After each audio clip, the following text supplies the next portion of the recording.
मेरा नाम है परमजीत, मैं अमृतसर की रहने वाली हूँ।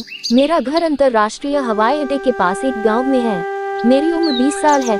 मेरी शादी हो चुकी है, लेकिन मैं अभी कंप्यूटर का 2 साल का कोर्स कर रही हूँ। वैसे तो मैं शुरू से मनचली और चंचल लड़की हूँ। मेरे घर का वातावरण अच्छा नहीं था, क्योंकि मैं गांव में जन्मी हूँ और वहीं पढ़ी हूँ। माँ को गैर मर्दों के साथ देख देख मेरी कली उम्र से पहले खिलने लगी।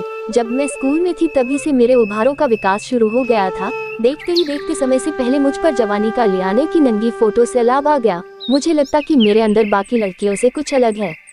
मेरा बदन तब से ही लड़कों को देखकर जलने लगा।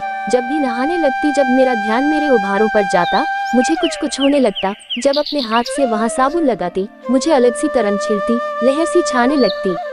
माँ तो माँ, मेरी बड़ी बहन मनप्रीत मेरे से 2 साल बड़ी है। इतना मुझे मालूम था कि स्कूल के एक सबसे गुंडा टाइप लड़के से उसका चक्कर जोरों पर है।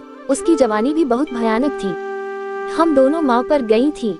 फिर एक दिन माँ घर नहीं थी। उस दिन इन मौके पर उसने कहा, मेरे पेट में बहुत दर्द है, मैं स्कूल नहीं जा रही। मैंने कहा, मैं भी रुक लेती हूँ, लेकिन उसने कहा, नहीं तू जा। मुझे उस पर कुछ शक हुआ, लेकिन मैं चली गई। स्कूल गई और बीमारी का बहाना लगा वहाँ से छुट्टी लेकर जल्दी लौट आई। मेन गेट तो खुला था, लेकिन एक कमरे का दरवाजा बंद था। मुझे यकीन एक सिलियाना था कि दीदी का इरादा नेक नहीं था। मैं पिछली खिड़की के पास गई। अंदर का दृश्य देख मेरी खुद की कच्ची गीली होने लगी। दीदी पूरी नंगी हुई बिस्तर पर पड़ी थी और हमारे खेतों में काम करने वाले दोनों नौकर भी नंगे अपने अपने लौड़े दीदी के पास लेकर घुटनों के बल बैठे थे।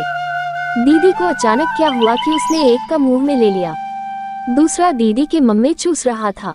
फिर दीदी ने बारी से दोनों से अपनी चूक मरवाई। वो चले गए। मेरी हालत पतली हो गई। उसी दिन शाम को मैं खेतों की तरफ निकली और वहाँ उस वक्त उनमें से एक ही था। मैंने बिना कुछ कहे पीछे से उसको जफ्फी डाल दी। वो मुड़ा, तू? हाँ, क्यों? बस दीदी से करेगा।